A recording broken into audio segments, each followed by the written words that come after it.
terms of my academic success, mainly due to the fact that I study after school. If there are any, fellow parents that are listening to this, you probably think that Jasper's like a crazy wonder kid, wonder genius that any parent will basically die for, right? Every day I'll wake up at 4:30. A teacher can further be the person who prepares you for your future. We're losing the physical connection with, so much social media and everyone literally just looking down on their phones. Literally, I can see some people on the streets, all of them just looking down, staring at their phones, really not having that human connection anymore. If you made an impact on the world, you'll only be making an impact of one person. But if you educate others on impacting the world, you'll be making the impacts of however many students that you teach. Hey everyone, welcome to the first episode of Zlane. Today we have Jasper Yam here, who is a high school student who's actually one of my good friends that we've been to I think the same school for how many years? For since I'll say about 6 years or so. And he's been one of the smartest people that I've ever met in terms of academics. So yeah, Jasper, introduce yourself here. So I'm Jasper Yam. I'm currently a student studying in Canadian International School of Hong Kong. I'm a grade 10 student, so I'll be entering the IBDP, which is considered to be one of the most rigorous programs of the entire high school world, I'll say. And so far, I'm studying just the regular subjects, but for my subject choices in DP, I intend to take history, math, and music for higher level, and Chinese, English, and chemistry for my standard levels. So my hobbies include going on outdoor activities such as going hiking or going with the first Hong Kong Canadian Scout group on camps, kayaking trips, etc., other expeditions, etc. And I also do swimming regularly. I try to do 5 to 6 times a week. Sometimes I do 7.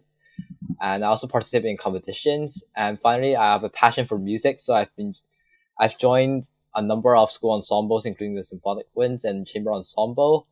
And another project I'm working on currently, aside of my Notion page we'll talk about later, is a website called Earthorials. Earthorials is a website that geared towards outdoor skills tutorials. So it's to encourage teenagers of modern age to put down their social media and go explore their wilderness more. Mm-hmm. Yeah, that sounds really interesting, especially with so many different things that you're focusing on. It's going to be very interesting when we dive deeper into your daily schedule and specifically how you're managing to balance, and especially with your subject combination. I would say many students in Hong Kong or just students in the IB, they will tend to take a more rigorous subject selection. So for example, taking biochem HL and also doing something very academic heavy. So just seeing that you take music HL and really just chasing your passion is just something that really truly also inspired myself, and I think also inspires many people to really just do something that you actually like, right? And pursue your dreams and stuff.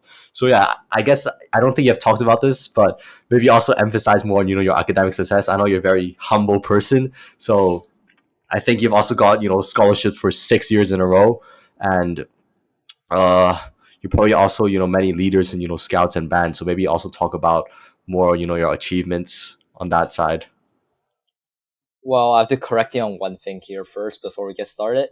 I did get 6 years of a scholastic award, but that wasn't a scholarship, and I didn't receive any funds for that. So just to clarify, and in terms of my academic success, I would say it's mainly due to the fact that I study after school, and I like every subject equally at school, and I don't have any personal preferences. So I would say that all my OSSD grades, which are in percentage so far, are higher than 90%, which is something I'm proud of. And they're usually higher than the course median, unless the course median is really high in that specific subject, which is unusual.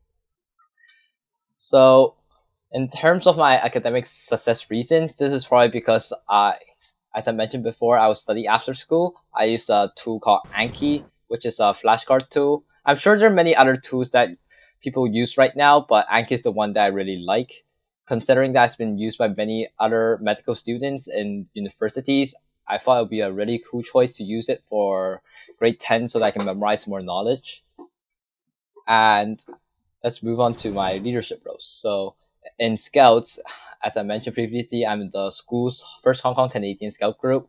I'm currently a venture security secretary, where I take notes on meetings that occur around every Saturday, but sometimes we skip some due to public holidays. And I'm also really passionate about Scouts, so I try to plan all the meetings. I try to have a say in all the meetings and outings, but sometimes I do let others take the read occasionally so that they can try to develop their own planning skills. So for band, I can be considered to be concert master for Wind Philharmonic, which is basically the equivalent for music class. And I'm also clarinet once for symphonic winds, chamber ensemble. Sometimes I take clarinet too, and I let Sean take the rein. And also in big band where I'm trumpet too. So my qualifications for music include ABRSM Grade A piano and ABRSM Grade A clarinet, though I haven't developed my piano much in school, and I've been mainly focusing at more of a individual performance more than a group performance role. Insane. It's just insane. Like just listening to so many, different achievements that you've made in like different aspects. I think many people also inspire to be like you, especially if there are any fellow parents that are listening to this. You probably think that Jasper's like a crazy wonder kid, wonder genius that any parent will basically die for, right? So like in terms of amount of time that you're putting in academics versus the amount of time you're putting for your interests, like could you like briefly like explain like, how much time you put to study and how much time you actually put to exploring something that you like, for example, like doing your own music stuff?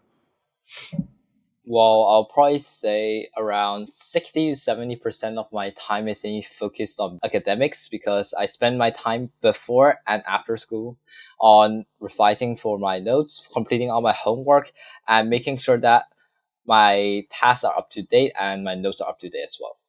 So every day I'll wake up at 4:30. Yeah, I'm not joking, parents here. I actually wake up at 4:30, but I do sleep at 9:30 so that I get enough sleep, so you don't have to worry about that. And then I work till 6:30, where then I go to school, take some extracurricular activities, and then stay after school again from 3:30 to 6 to complete any homework that's assigned. And with the rest of the time, I devote to my extracurricular activities, such as swimming, music, scouts, etc. Yeah.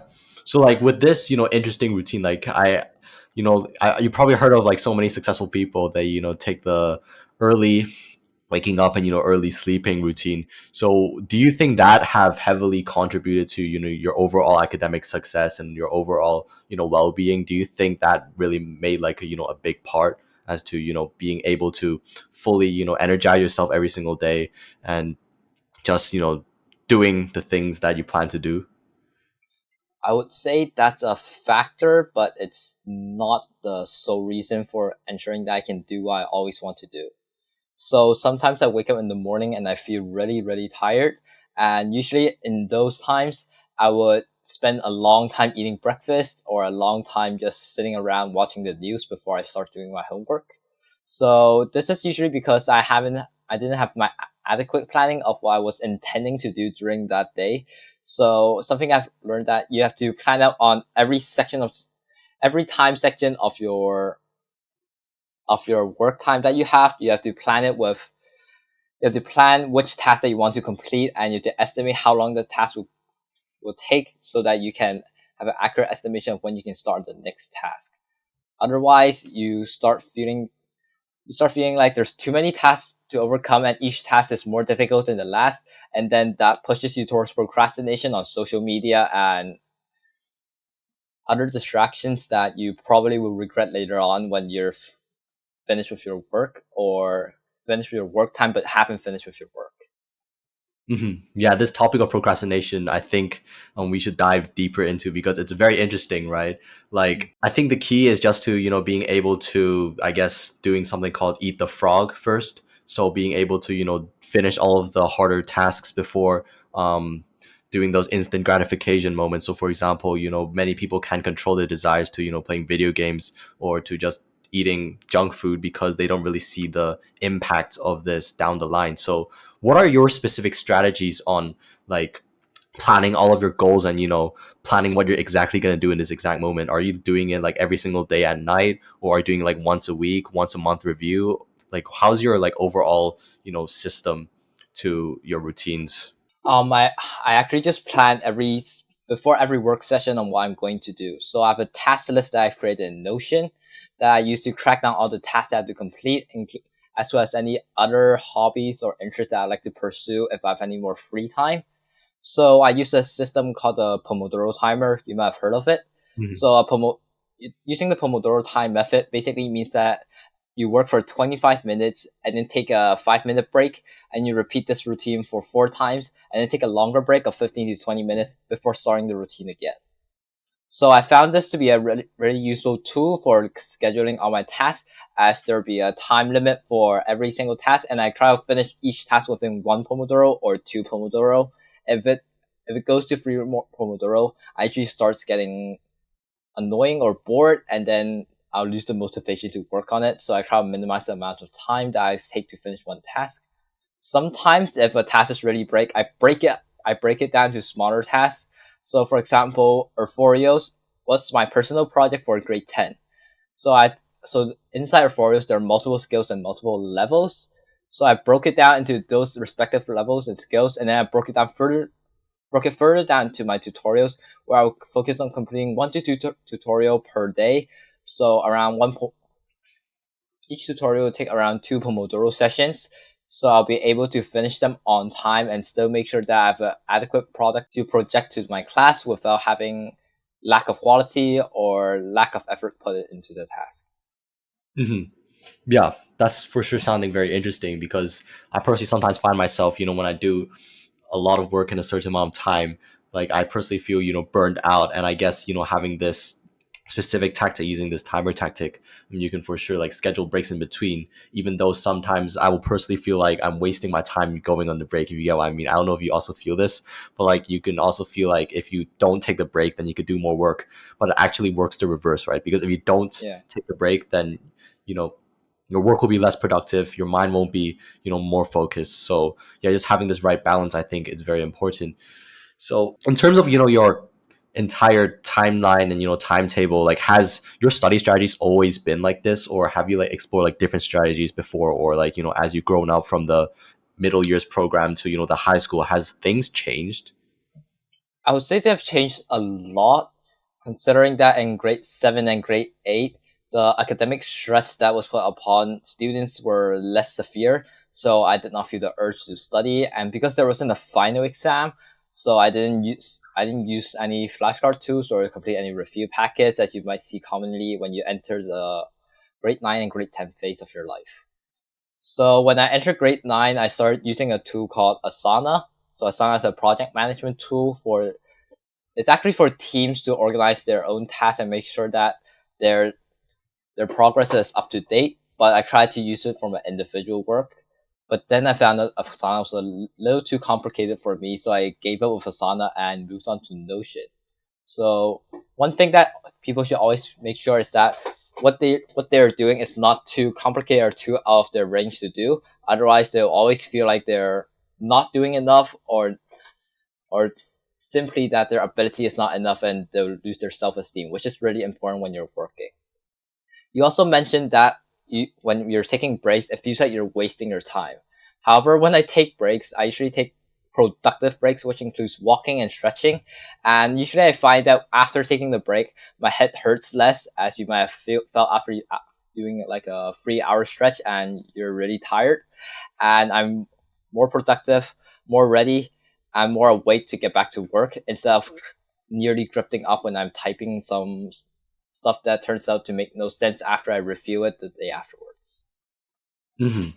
Yeah, for sure. Like in terms of what I meant, obviously taking a break, but like we're not gonna make this a debate session. Okay, that's for another time. But like I don't know. I guess just a personal case where I just feel like I can get so many things achieved and feel like I want to maximize the time that I used. But yeah, just moving on. Like let's just say, for example, if there's like a grade 6 to 8 student here listening to our podcast, and they just want to get as many tips as possible to be able to get probably a higher academic grade, either because they personally just want to, or they're just sick of having their parents scream at them for getting such a low grade.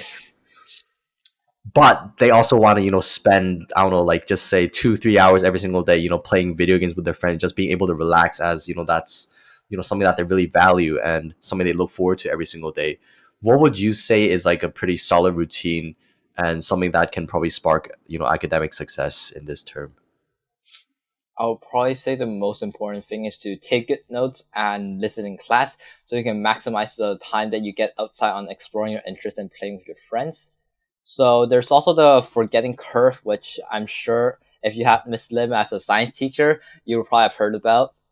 So the forgetting curve is basically saying that after class or after class or after one day of school, you remember the content that you learned in class, but then after a week, you start forgetting more and more and more until you forget around 80% of what you've already learned. So to fix this problem, you can just allocate around 30 minutes to 1 hour to review all the content that you learned during that day, and schedule a weekly content review day where you can just review all the knowledge that you've learned during that specific week so that you can reinforce the knowledge in your head, and make sure that you spend less time on revision when you're approaching the final exams. And also, I highly encourage you to explore your interests and go with your friends. However, this requires good time management, so you need to create a schedule where you can make sure you have adequate time for completing your homework so that you don't get yelled at by parents, while still having time to maintain your physical and mental well-being by exploring your interests and playing with your friends. I'll say for exploring your interests, around an hour per day or an hour per day or maybe 3 hours per week if you're really short on time would be enough. It depends on how you want to allocate your time, and it depends on if you have any extracurricular activities or any classes that are in the way. Yeah, for sure. And I think in terms of the forgetting curve, like I think a really useful tactic that I personally found works really well is with any knowledge that you learned, like there's like a metric where you basically read it once, and then you write it once, and then you teach it. If you read it, then you get this enhanced memory in your brain. But if you teach it, then that'll be even better, because you're basically repeating the knowledge, and you really can't just cheat your way, if you get what I mean. So let's just say, for example, if I'm learning about some kind of chemistry term, if I really want to get it deep into my brain, then I'll probably find someone to be able to teach it to. So this might include probably a family member or a friend, or just an expert, so then they can just make sure that all of the knowledge that you're learning is accurate. And yeah, in terms of video games, that's a pretty big topic that I think we should go a bit into. Like I see that you probably personally also play some video games. So what are your thoughts on that? Like why, like what are your main motives of like playing video games? Is it to socialize? Is it to relax? Or what is it mainly? I would say video games is one way. It's a way to relax and to allow me to further enhance my well-being. And on another factor, it also allows me to have a connecting factor with my other friends. So you might have noticed that during lunch times on the sixth floor cafeteria, there's usually a group of people that hang out in the middle. I would say near the windows in the middle part We of can the put a photo. cafeteria. Let's put a photo here. Let's put a Yeah. photo here. Yep, we'll put a photo there, definitely. So these people are usually me with my friends Isaac and Odin, along with maybe some other people such as Max and Jason.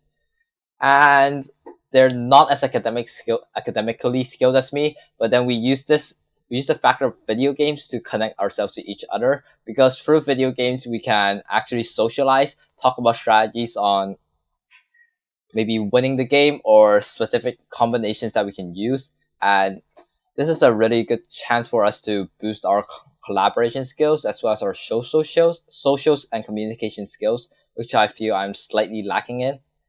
And this also allows you to bond and make more friends, because you can connect with anyone as long as you have a connecting factor between you.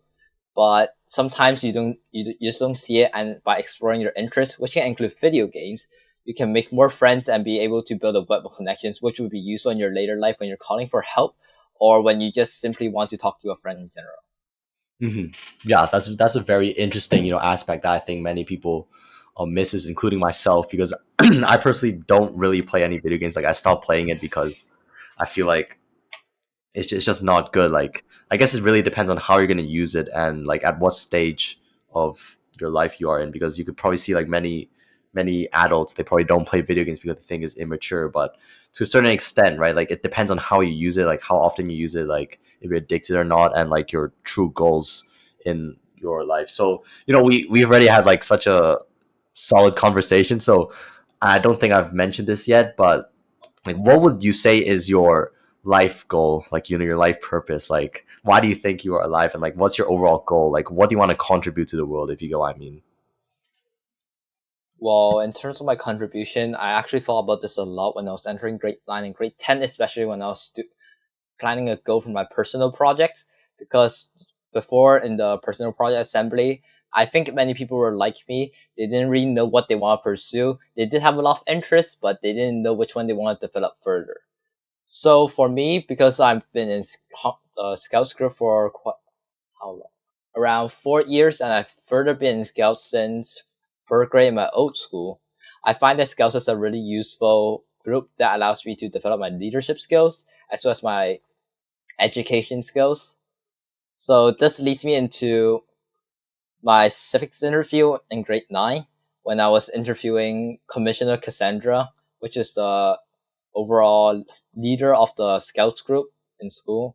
So she told me that if you if you made an impact on the world, you only be making an impact of one person. But if you educate others on impacting the world, you'll be making the impacts of however many students that you teach.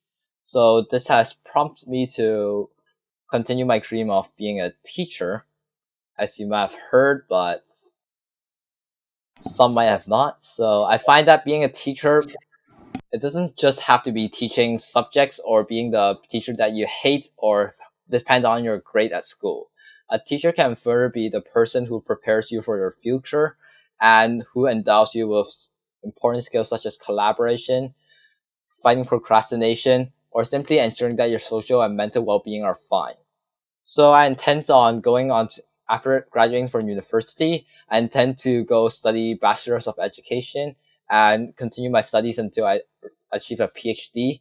And then I'll work on a curriculum on a school that will prepare students it'll be similar to a boarding school with 24-hour education. So it won't be just teaching students about school subjects as you might see in our school rights now, but it'll also be preparing students for extracurricular activities such as music, socializing, or simply just going outdoors. So I believe that students, through these interactions and through these learnings, they'll be more prepared for their future lives and have a higher awareness of the community services and how they can contribute, and thus I'll be able to contribute to society. Hey guys, just a quick second before we get back into the pod. If you guys didn't know, there is a value doc link in the description, which is prepared by myself and the guest, which will contain all of the resources and tips mentioned in the podcast. It's 100% free. We have spent hours on this, so we would appreciate if you could just check it out. All right, guys, back to the pod. Yeah, I think that sounds really like interesting and like motivating as well. And I've also personally thought about my own goals, and I think the beauty of life and just being able to chat with one another and connect is that I think we all have a really unique story, and we also have a really unique journey. And one of our main purpose is to really, number one, chase our passion, and number two, just being able to teach people and guide people who really want to follow your footsteps, if you get what I mean. So let's just say, for example, you probably have someone that you look up to, right? That scouts leader, right?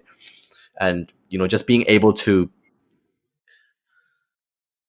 I guess, like do something that you actually enjoy, and then like have your own story, and then like achieve something in the end, and then teaching it back to a younger generation. I think that's going to be the most beautiful gift that anyone can achieve, and any one of you guys can all do, especially when you guys are in a young age and you really have so much freedom to explore what you want. And personally, I don't really still know specifically what I'm that interested in, though I know I'm not really good at these things, not really good at that things. But I think that's the beauty with school, is that you get into a community full of people with diverse backgrounds, with different interests, so that in the future you can stay connected and you can network with each other and really build something that is really truly inspiring and really will help the next generation of young people.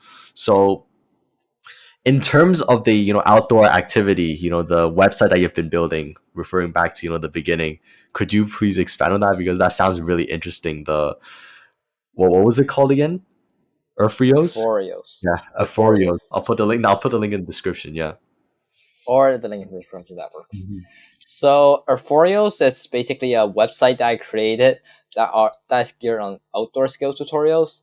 It's a new way of education as I find it. Since currently the internet is so popular right now, I thought I'll use this trend to encourage young people to go onto the internet, find this website, and find the amazing world around them so that they can explore more about this world and put down all their mobile phones and social media that's causing them so much anxiety and depression, as seen by studies that we've seen at school and on news articles. So for Earthorials, there's 6 skills that I've narrowed down outdoor activities to. So there's hiking, there's camping, there's kayaking, water sports. There's also first aid, nodding, and climbing. So for each one, I've split it up into units similar to like school, and inside these units there'll be individual tutorials where you can learn how to perform specific tasks or specific skills so that you can explore these outdoor activities to the fullest extent. And usually sometimes there might be a video accompanying it. So however, WordPress doesn't allow me to put videos on.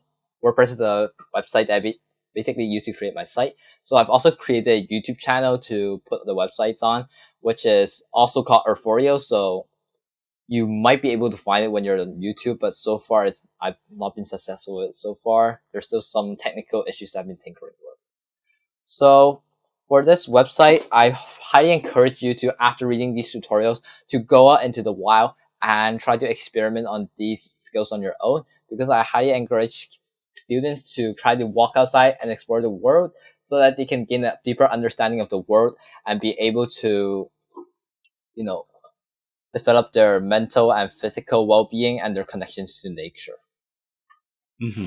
Yeah, I've just been thinking about this entire your project that you're working on, and I think it's really interesting because how we're in like a tech heavy era where like AI is everything that everyone talks about on YouTube. 99% is people telling you that you can make a quick buck here and easily reach 10K, 100K a month with these tactics, and school is basically useless forever or whatever.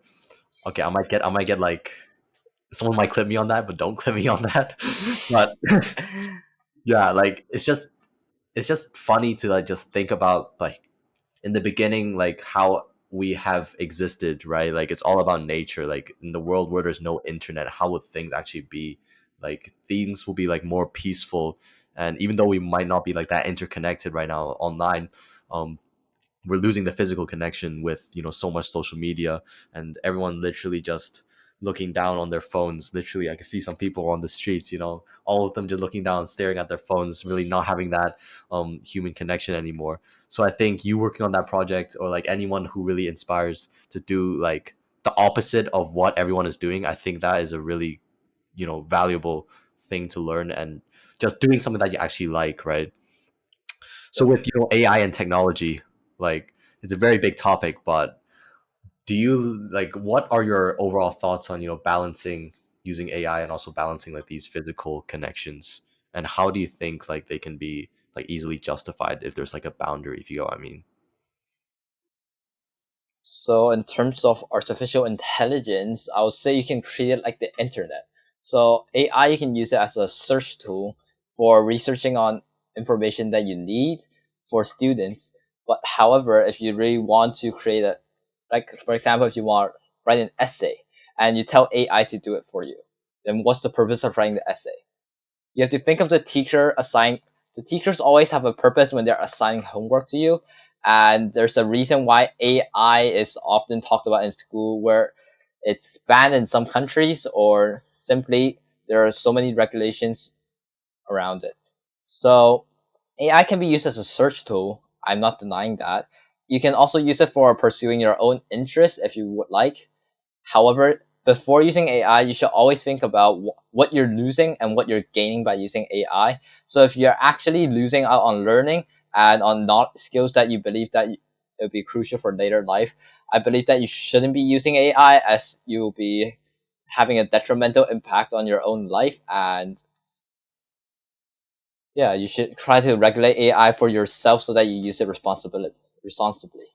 So for social media, as we talked about previously, I believe you should be trying to encourage more physical and social interactions in real life instead of using social media.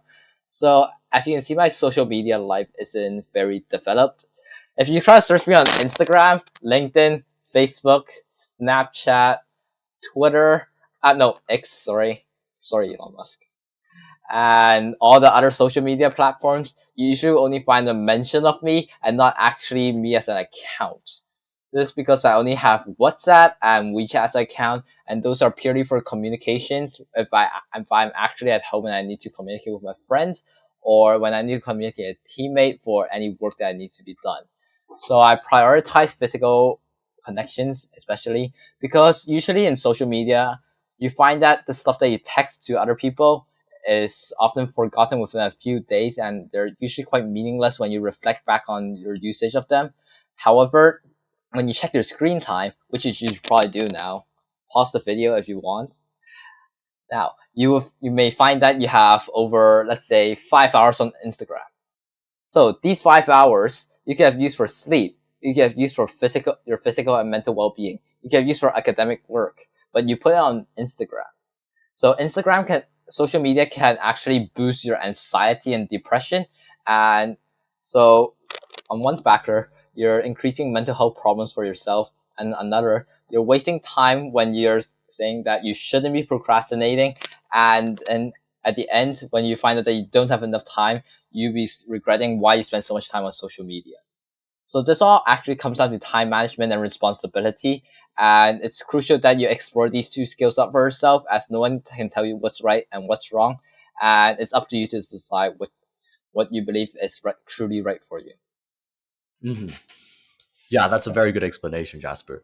And I think everyone here, who's watching is always just wondering, like, have you ever experienced, I think everyone have experienced this, but like, have you ever experienced, like a something called like a burnout, or like you just, how like you just keep getting your engine, rolling I every single day, I have like. too much experience in that. So like, how do you like combat those like negative thoughts and just get back on track? Like, what would you say is the best strategy? So there was this one time in actually last year in December when I was trying to chase up on the deadline for the personal project because I was struggling with all the summatives that were given by our teachers. I was trying to finish them all to my best quality while making sure that my personal project was also completed to my best effort. And one week I suffered a burnout. I started scolding myself because I wasted so much time on doing other stuff because I was procrastinating, as many people have experienced. So after a while, I started to realize it's yelling at myself and trying to tell myself to get to work maybe wasn't the best solution, because that would leave me feeling even more negative. So I decided to take a day off to just relax, explore my interests. So I went swimming. I played the clarinet, but not on the teacher assigned songs. I just randomly played some songs that I remember from my old age, and I also played around with some video games which I actually liked. So like the ones that I played with my friends during the cafeteria, and I actually got better sleep. So instead of sleeping at 9:30 and waking up at 4:30, on that day I slept at 9 and I woke up at like 6. So after that day, I believed I actually felt more rested. I felt more productive, and I found that I was able to complete more tasks in a shorter period of time than I previously thought possible. So the tips for combating burnout is just to relax yourself and take care of your physical and mental well-being so that you can feel rested for another surge until your deadline is reached or when all of your tasks have been finished. Hmm. Yeah, and I think that strategy actually works because I personally like in, I guess, like the past few weeks, I've also experienced like a couple burnouts where I feel like I really wasn't doing anything, and really just being able to clear your mind and just take a day off, I think you could really get back to, the original schedule and not, fall into this negative loop, because the last thing that you want to do is every single day you just feel bad and you just continue doing like horrible actions, and you just continue doing this for a long period of time, and you realize that you waste your entire life and you decide to jump off a building. Worst case, jump off a Worst building. case. hmm hmm So, DP, when I say those two words, what comes up in your mind? Obviously, diploma program, right? Diploma program. If no one knows what diploma program is, if you're watching from, in the UK or the US or whatever, it's just basically the last 2 years of high school. So probably like when you're doing the APs or whatever exams before you go into university. So universities cares the most on the grades for this. So yeah, what do you think? Like what when I say DP, like what comes up in your head? Like is it mostly positive or like negative? I would say positive. You know how we always listen to grade 11s and seniors saying that, oh, great. Once you enter the TP, you're going to die. You're going to be so stressed. It's going to be so challenging that it makes you want to suicide. Actually, I think even if it might be that, it'll be interesting. So you know how the venture motto is to challenge yourself, right? So basically, I believe that with harder challenges, we grow more, and then we can actually develop more of our skills that will be essential in our later life. So if the DP program is actually as hard as it seems, it will just give us more room for improvement and more room for trial and error, so that we can actually grow on our own, grow out of our comfort zones, and build our new zones where we'll be even more developed and even more capable than other people our own age, and thus we have a higher ability to influence our own lives and to perfect our own lives in such a way that we see fit. Mhm. So in terms of, like the most, like let's just say like your fears, like what are your most common fears right now with DP, if there are any like in your head? Oh, there are many. So there's always the risk of failure, as I'm sure many of you have experienced. So you might be apprehensive about the future, and you might say, "Oh, I'm definitely not up to this, and I'm definitely not going to be able to complete this." I don't know how many times I thought of that, but every time I'll think of that, I'll just say to myself, "I haven't started yet, and maybe I haven't started yet, and you still have a chance on experimentation. And even if you fail, what's the worst that can happen? At most I'm going to get, let's say, kicked out of school even if I made a really grave mistake, but that doesn't mean my life is over. I can still continue to exploring my life on being a teacher by reapplying to another school, or simply just doing more community service and being a part of charity. You know, there are many different paths to life, and it doesn't have to be the one path that you thought of. And as people said, always have a plan B and plan C and plan D and etc. available, so that you can always be prepared for anything that goes wrong. And yeah, and you mentioned like some really good points there, especially with focusing more on the present, because I feel like many successful people, or like many people like who will be successful like us, and like people who are watching this podcast, obviously you've obviously been thinking about the future, right?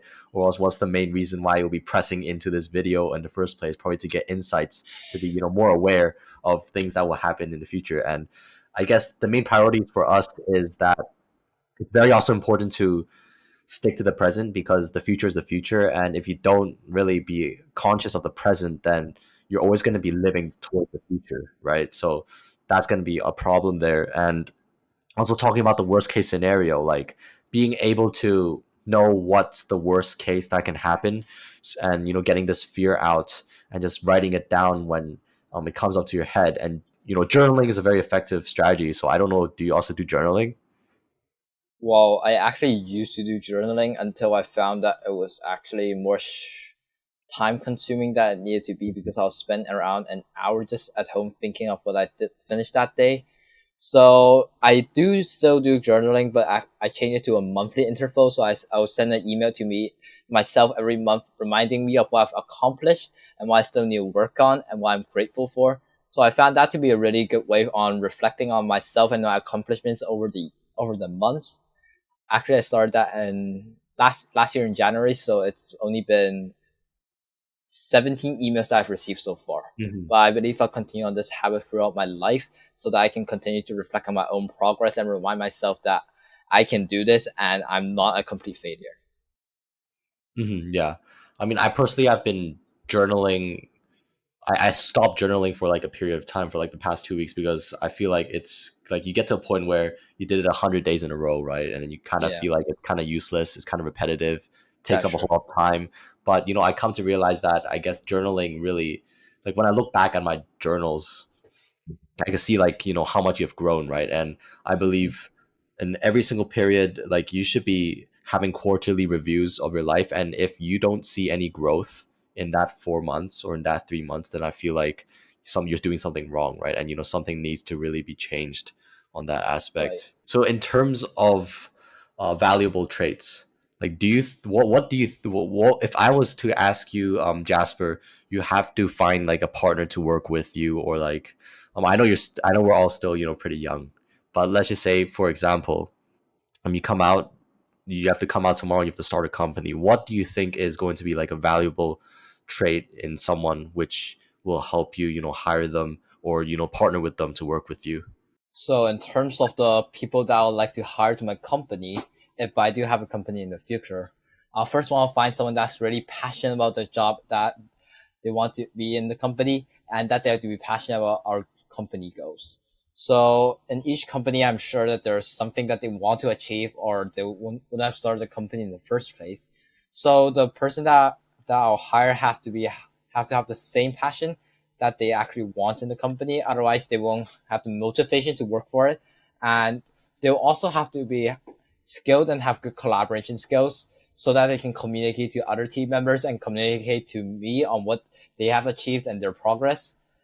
So on the other skills that we've mentioned previously, such as time management, fighting procrastination, they should have a basic awareness of that, but it's fine if they don't because we can offer training sessions.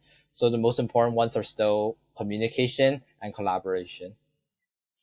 hmm Yeah, I completely agree. It's all about, it really, any successful company is really about the team members, right? If they have a really good team, then, they have really good ideas. And then eventually in the future, they'll have a higher chance of blowing up or like IPO. So in terms of your career, I don't think I've asked this yet, but where do you, I know I've talked to you about this, beforehand. So what are you planning to do in the future? Like, are you planning to, scale this entire website, or, what's your overall plan?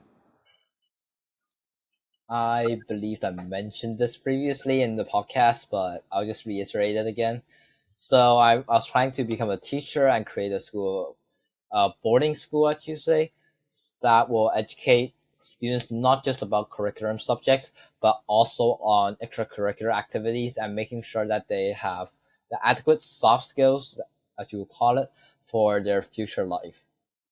I believe I talked about it in more detail previously. So, I mean, in terms of like, are you gonna go full time on that? Like, will that be like your main profession? If you know what I mean, like, will you just go to Uh, finish the university degree and then you go out and then just create this entire teaching thing? well, no. Before that, I'll probably need some experience as a teacher, and I'll also need to pursue my other extracurricular interests so that I can impart them on my own students. So I intend to maybe become a teacher for around 10, 20 years, traveling around the world, going to different schools, exploring their different cultures, lifestyles, and making sure that I actually know what's best for students before I actually start creating a curriculum because I don't want to base my base the future curriculum based on my own knowledge and my own opinions, as that would be unwise and may lead to bias and prejudice for that my students will pick up in my later life. So aside of my career, I also intend to continue my own interests. One of my high interests is hiking. I've hiked up quite a lot of peaks in Hong Kong, as that's where I'm living now, and I intend to go on to try to conquer other peaks in the future. Maybe I'll try Mount Everest. Who knows? hmm if you ever try Mount Everest, I also have like a similar thing. Like, I want to also climb Hollow Mountain. So remember to also invite me. I'll make Loop sure I me in contact there. you. I'll make Make sure I sure. contact you if I do. Yep. Nice. Nice. Nice. So yeah. So before we end this and we wrap this, I think in the beginning we also talked about the Notion page. So do you want to Mhm. emphasize briefly on what crazy things you're doing every single day for the Notion page and who's it for mainly? Oh, wait, you meant the notes? The one that I made the class notes for the host? Yes. Well, link in the description. So this is basically a notes database. So I accumulated all the notes that I've taken over the year on my class subjects with further and extensive research done on those topics. So for example, on the Great Depression, we only learned about a few policies that Franklin Delano Roosevelt did for the Great Depression. However, I further expanded on it, put a lot of detail, including the court packing controversy and the Roosevelt recession. And this is what I've been doing for the past year on creating notes, and I've also organized it into toggle lists so that it'll be easier for navigation.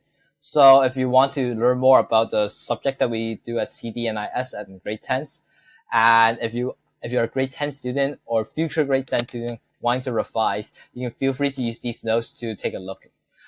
Some of the subjects that you take might not be completely accurate to the subjects that I take, because you may take design, you may take arts, and I take music, so that won't work. And you might take French and I take Chinese, but you'll find that the overall content actually works quite well, because the main content heavy stuff are history, math, and science, in my opinion. So you can use those notes to revise well for your test, and hopefully you can get a good grade so that you can not get yelled at by your parents. And yeah, like a very interesting point is, I think I previously asked you, a couple of times, or like I don't know if anyone else asked you, but why aren't you like, selling this? Maybe briefly explain that as well. Why aren't I selling this? Well, first of all, I've actually been selling this. It's just that I don't have much social media, so I've just been talking about it to my friends, and they've asked me for the link, so I sent it to them. So, and that's all I've been doing so far. I know I should have probably marketed it around the grade, but previously I thought that my notes weren't organized. I only organized it during the spring break, so for this podcast, I was hoping to market it to the rest of the school and Rest of the world, bro. maybe rest of the world if they need it. But so far to the rest of the school first. We'll focus on school and then we'll focus on work. So you're planning to always keep this free, right? Like, providing as much value as possible, Well, or I can't really price Notion considering that it's only a Mhm. website, and I don't intend to make this price considering there are so many price class materials out there already. I believe that there should be at least one free that's good, that's of good quality, so that students can actually revise without having to worry about, oh, my parents will have to pay for me, or being disadvantaged, so that they can actually view the material when others can. Yeah, and it's all about providing value, right? And anything you want to help others, and yeah, just help as many people as we can. I guess that's the main purpose of this podcast as well.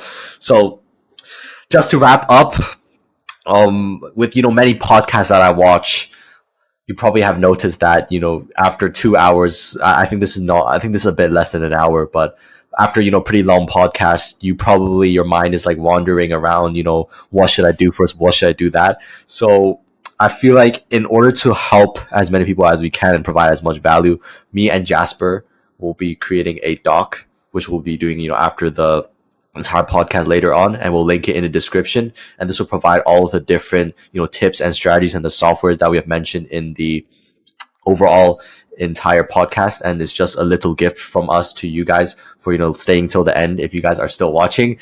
And I hope you guys will find that useful. And Jasper, if someone wants to reach out to you, how will they do that if you don't have social media? Oh, they can just contact me through my email. So Email. my school email will be jasperyam2026@cdns.edu.hk. It's also in the description. And if you want to contact me personally on some personal issues that you have, and it's after 2026 because I'll be graduated by then and my school email won't work, you can always contact me on my personal email, which is yamjasper96@gmail.com. Also in the description. Please don't spam me because I will block you. Don't spam, guys, as you said so. All right, ladies and gentlemen, I hope you guys enjoyed this episode of Zlane. Feel free to share this with your friends, as we're trying to provide as much value as possible. And in the future, we're also going to be having different types of guests. And the main reason why this is called Z-Lane, which I've told Jasper before to call, is because this will be called the Gen Z Fast Lane. So as to provide as much value to Gen Z people as possible, and really explore different bright minds such as Jasper here, who have crazy ambition as a Gen Zer. So yeah, hope you guys enjoyed this video. Until next time, peace out. Jasper, peace out. Come on. Peace out.